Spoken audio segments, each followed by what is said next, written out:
Y bueno, la pregunta de hoy en este video sería, ¿quién manda? O sea, ¿quién gobierna? ¿Y quién es el poder supremo según la Constitución y las leyes de una nación, de un país? Un tema muy lindo porque es una pregunta que la mayoría de la gente no se hace, pero que en realidad inconscientemente permanentemente se lo pasa averiguando. ¿Quién gobierna aquí? ¿Dónde está la ley? ¿Dónde está la justicia? ¿Dónde está la Constitución y la ley? Porque hay cosas imperdonables que suceden en nuestros países que vulneran las leyes sagradas de la nación y que pasan alegremente y se aceptan y se cambia el destino de un proyecto político, de un proyecto de nación. Un tema hermosísimo que nosotros, sin tener ningún acceso a la ley, o sea, a los juristas, a todo lo que sea el estudio de los valores de la justicia, o sea, de las leyes y todos sus vericuetos, vamos a hacer una pregunta desde el pueblo, para que no haya desentendido, que digan, no sabes, un bruto que pregunta cosas. Nosotros preguntamos por nuestra ignorancia, confesable, antes de empezar. O sea, somos totalmente ignorantes, pero nos gustaría tener explicaciones de cosas que son, por la lógica, inexplicables. ¿Qué les parece si hacemos un intento? Y claro, para hacer un intento de una pregunta sobre un problema tan espinoso, seguramente es meterse en camisa de 11 varas. O sea, es preguntar lo que de eso no se habla.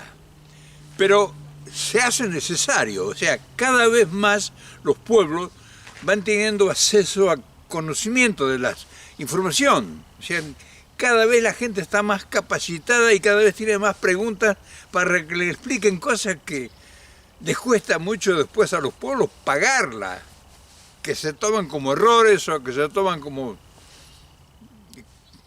determinaciones establecidas, sin saber el origen, las causales y los intereses que se dilucidaron en esos tiempos. Entonces, acá hay el problema de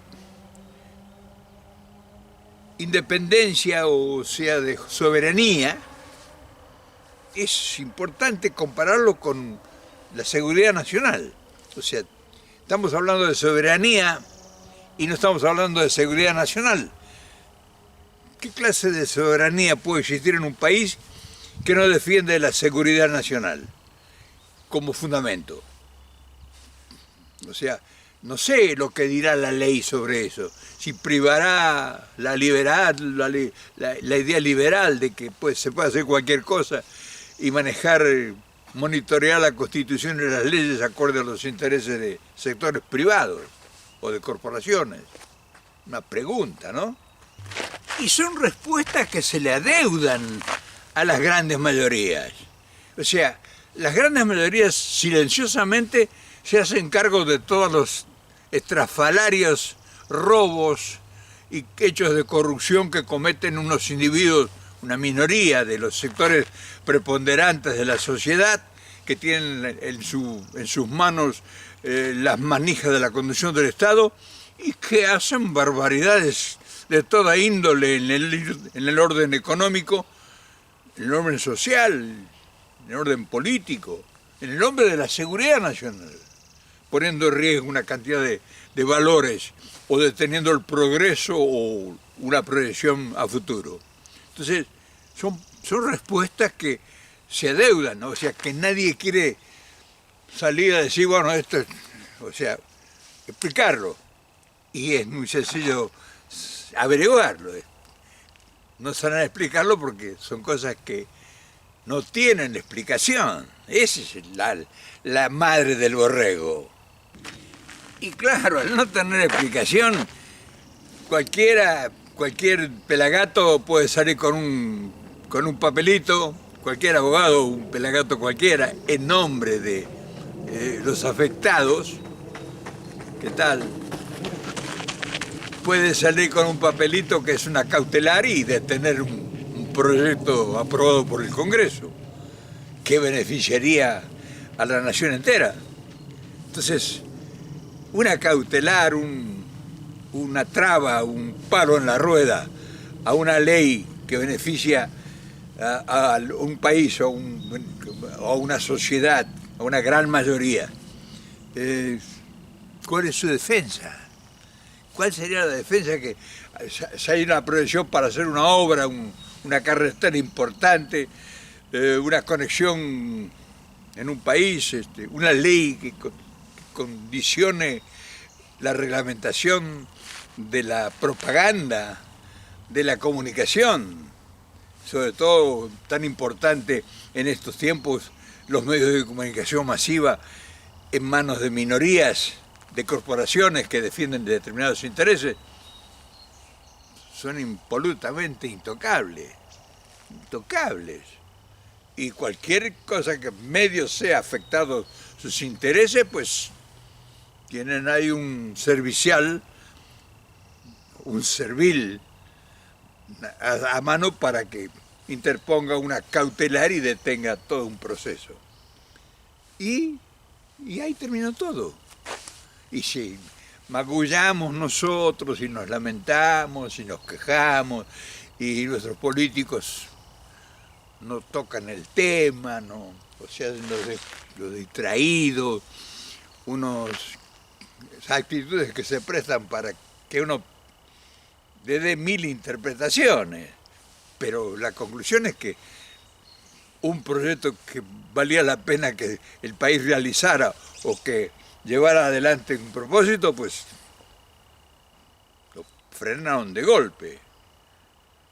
Y la ley y la Constitución, y dónde están los juristas que defienden todo eso, y que no hay otra idea, o sea, hay que aceptar un papelito que pare una ley aprobada por el Congreso por ambas cámaras y aprobada por el Poder Ejecutivo y todo. Entonces, todas esas cosas que son la gran afectación de la detención del progreso, pues es hora de que, por lo menos en el pueblo, sepamos si eso es inapelable o si eso es una determinada complicidad ya en los altos niveles que se hizo la vista gorda.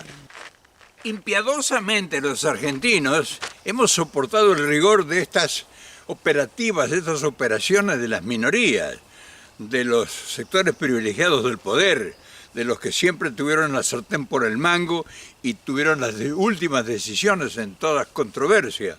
Entonces, nosotros ya sabemos por experiencia, porque uno para eso anda por el mundo, que no solamente ocurría en Argentina eso, o sea, las cautelares, impedir que un movimiento que quiera hacer un proyecto político de un gobierno, pues se sienta trabado y se sienta anulado. O sea, en México, como se está dando una gran transformación, y dale con México, y sí, porque es un ejemplo.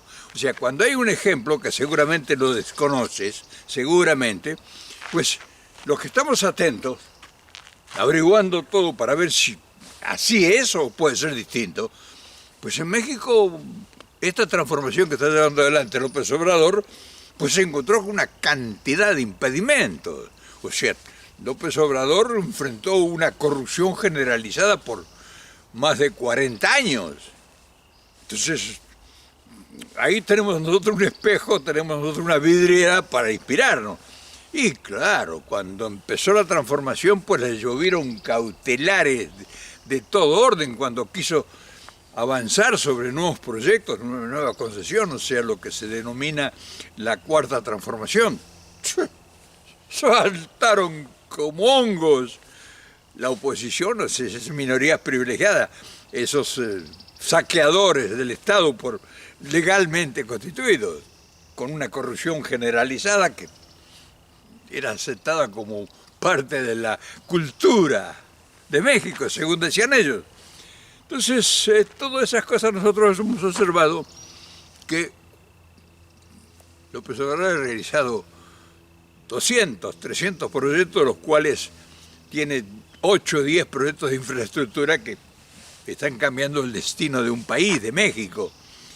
Pero además de todo ese fenómeno extraordinario, la enseñanza que está dejando en el transitar. O sea, a López Obrador le interpusieron al gobierno de la Cuarta Transformación una cantidad de cautelares. Donde quería meter la mano, sácate. Aparecían los afectados, y los juristas, y aparecían los técnicos, y los profesionales, y en fin, toda esa caterva de malandras. Interponían una cautelar.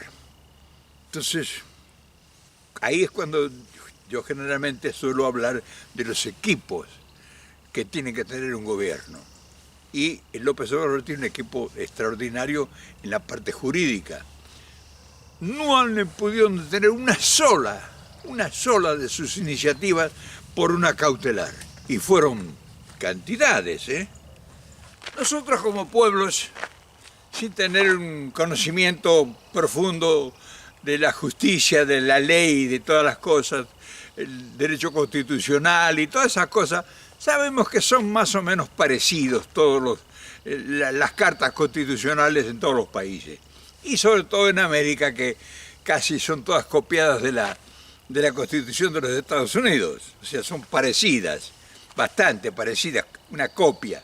Entonces, más o menos el entramado es el mismo. Pero se han valido los abogados, o sea, ese equipo que opera desde la ley, de una cantidad de artimañas.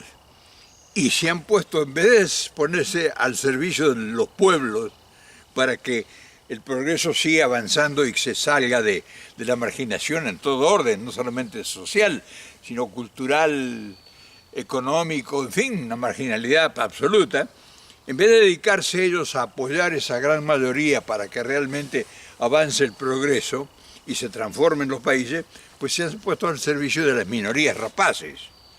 Y entonces esas minorías rapaces pues están posicionadas y posesionadas con todos los valores importantes que determinan definitivamente cualquier opción. Y claro, intervienen en cualquier cosa que les afecte a sus intereses. Por ejemplo, de tantos, había una corrupción establecida para construir un nuevo aeropuerto en México, sobre un lago, sobre el lago de Texcoco, que fue un lago histórico que Cortés lo atravesó para conquistar la gran Tenochtitlán. O sea, ahí iban a hacer un aeropuerto. ¿Pero por qué lo iban a hacer ahí? Porque donde está el actual aeropuerto, que son miles de hectáreas, tiene un valor extraordinario. Y entonces es un grupo económico muy fuerte o asociado, pues pensaba hacer un negocio monstruoso con todo ese territorio para fraccionarlo, modernizarlo y construir ahí una nueva ciudad. Entonces había un negocio multimillonario. Y sale López Obrador y dice, los aeropuertos hay que hacerlo ahí. Y le llovieron cautelares de todo, pelambre. Conclusión es que los juristas que tiene el gobierno, pues saltaron todas las cautelares y ahí está el aeropuerto, uno de los aeropuertos más modernos del mundo, y salió la tercera parte de lo que iba a costar el aeropuerto sobre el lago de Texcoco, que además era inviable porque se hunde a razón de 1 metro por año la tierra ahí en la zona donde es el lago. Así que te digo eso por decirte una de tantas. No ha habido proyecto que ha intentado López Obrador que no le haya salido con cautelares para detenerlo. Y los ha torpedeado cuando no ha podido de frente.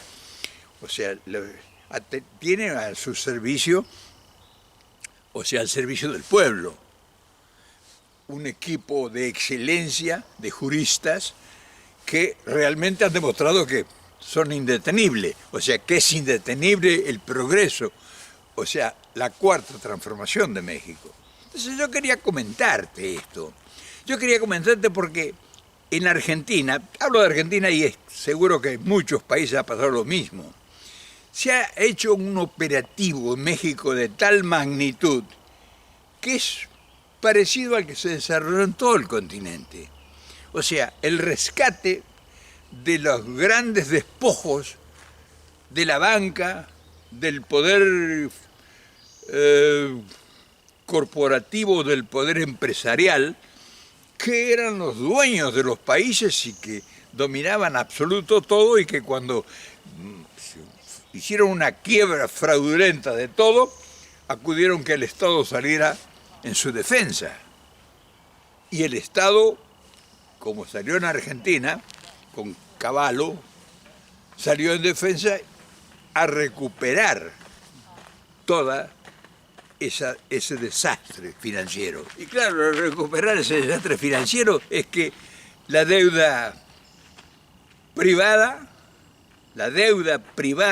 la pagará el pueblo. Así de simple. Y como seguramente no conoces esto, porque ya sabes, la parte de la comunicación que es una asignatura pendiente que nosotros estamos enfrentando, pues no difunde la noticia, esta noticia, no. O sea, esto que te voy a poner acá como ejemplo, seguramente la mayor parte del continente nunca se enterará de esto, si no tenemos nosotros la audacia de ponerlo en evidencia. Y acá en este espacio posiblemente, no te digo mucho, pero más de 5.000 personas van a ver cómo en México se enfrentó esa corrupción disfrazada de legalidad jurídica, para el cual el partido judicial es el gran protagonista. Acá vamos a poner abajo, o te voy a poner de hoy, no, de ayer, el alegato público que hizo López Obrador narrando la historia de esta historia que te estoy contando. Gracias, señor presidente. Buenos días. Berenice Telles, del diario independiente digital Elite de México. Pues mi pregunta es, el día de ayer, dieron un comunicado frente que se está generando en la oposición, donde mencionan que ellos tienen un proyecto de país, es un proyecto que ellos denominan proyecto de país, y hacen una crítica a su gobierno, como siempre, presidente. Sin embargo, bueno, pues viendo el panorama en el que se encuentra en estos momentos México, conociendo la labor que usted ha desempeñado por muchos años, esta labor ardua de estar en la oposición en un primer momento y luchar contra viento y marea, pues por muchos años, presidente, y hablar de un proyecto en estos momentos, pareciera que la oposición está generando ocurrencias. Los mexicanos a veces nos intentan confundir con estamos bombardeados por mucha información, mucha de ella es falsa. Estaba leyendo hace un rato los diarios, los titulares, hablan de que, bueno, hubo mayor crecimiento económico en el periodo de Peña que en el de su gobierno, mayores empleos, cuando, bueno, pues usted atravesó por una pandemia, una guerra, en fin, muchas cosas que son falsas.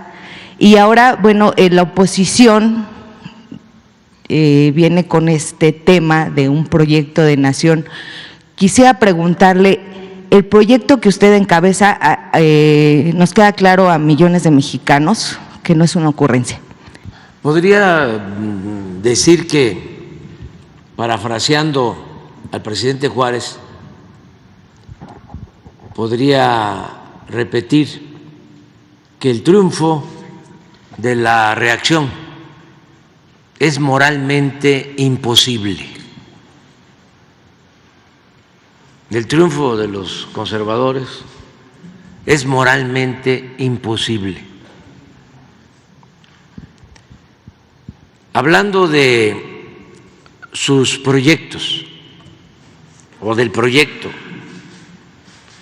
que mencionan, que desde luego no está escrito ni esbozado, pero es cosa de imaginar cuál es su proyecto en la fachada, porque en el fondo su proyecto es robar, pero en la fachada su proyecto es utilizar al gobierno para servirle a las minorías. Fíjense, esto para los jóvenes. Cuando se decidió, después de una crisis provocada por Salinas y Zedillo, por el gobierno de México, neoliberal, corrupto de ese entonces, se produce una crisis económica y se decide rescatar a los de arriba con el sofisma, la mentira de que si se rescataba a los de arriba, esto iba a tener un efecto favorable para rescatar a las pequeñas y medianas empresas.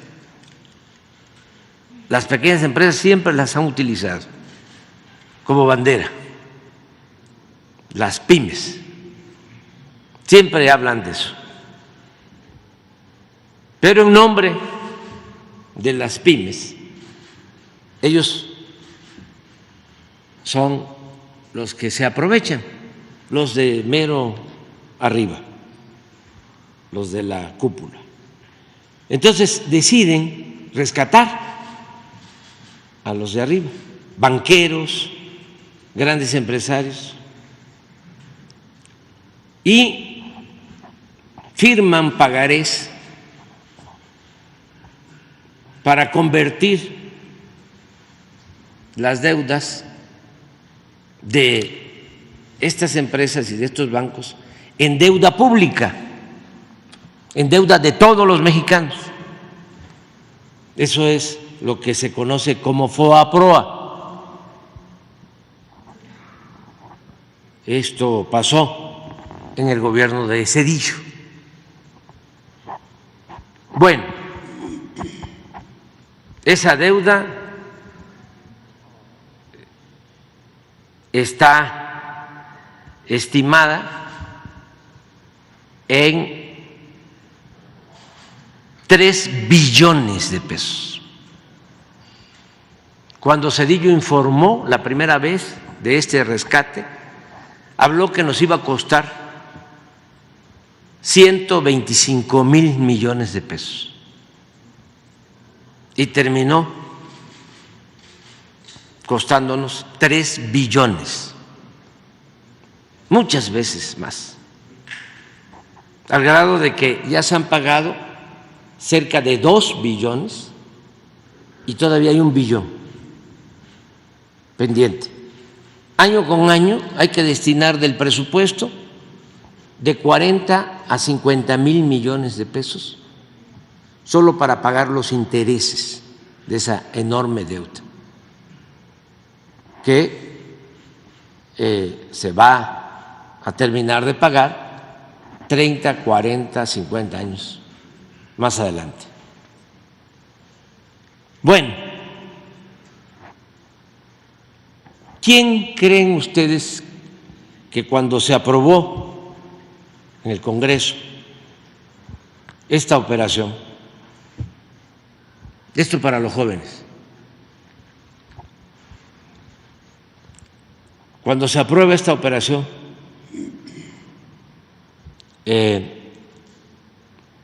un 12 de diciembre de 1998, Día de la Virgen de Guadalupe, votó el PRI y el PAN juntos en el Congreso. ¿Quién era secretario de Hacienda? ¿Lo puedes buscar? Porque me puedo equivocar.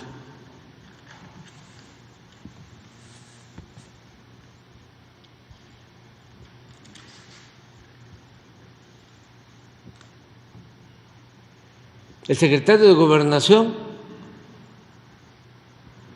era Francisco Labastida Ochoa.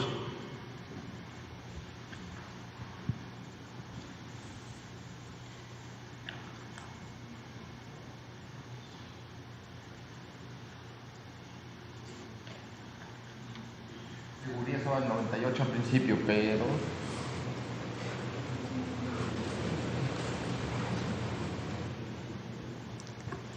había estado en ese entonces Gurría, cambiado después por Guillermo. José Ángel Gurría. Es el que está al frente en estos Ah, momentos. bueno. ¿Quién es ese señor? José Ángel Gurría. Estamos hablando de 1998, 97, 98. Me acuerdo porque yo era dirigente de un partido y me querían convencer y me invitaban a cenar. Labastida y Gurría.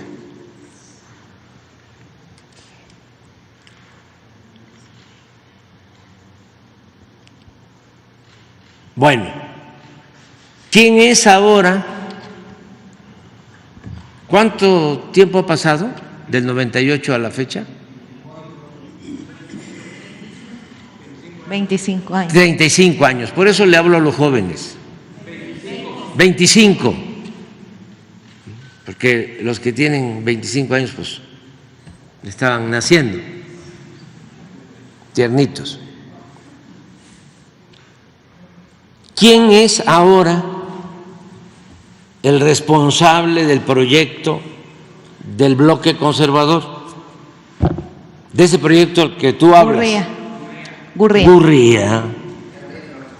Gurría. Se le llegó a llamar el ángel, porque es José Ángel, se le llamó el ángel de la dependencia. ¿Qué no pueden buscar a otro? O sea, ¿qué no tienen economistas, especialistas? Tienen que regresar a los mismos. Entonces, ¿cuál es el proyecto? Pues ese, el de poner al gobierno y sobre todo al presupuesto, que es dinero de todos los mexicanos, para servir a una minoría rapaz, corrupta.